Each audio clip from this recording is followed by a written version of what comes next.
Այդ հարցը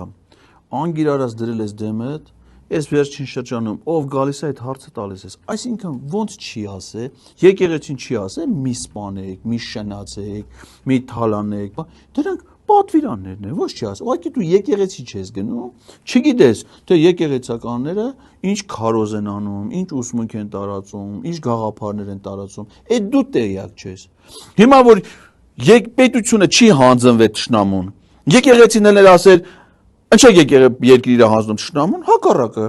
պետությունը ուներ բանակ, եկեղեցին էլ գնդերեսներ ուներ, որոնք այդ բանակում իրականացնում էին հոգևոր ծառայություն։ Պետությունը իր տարածքներ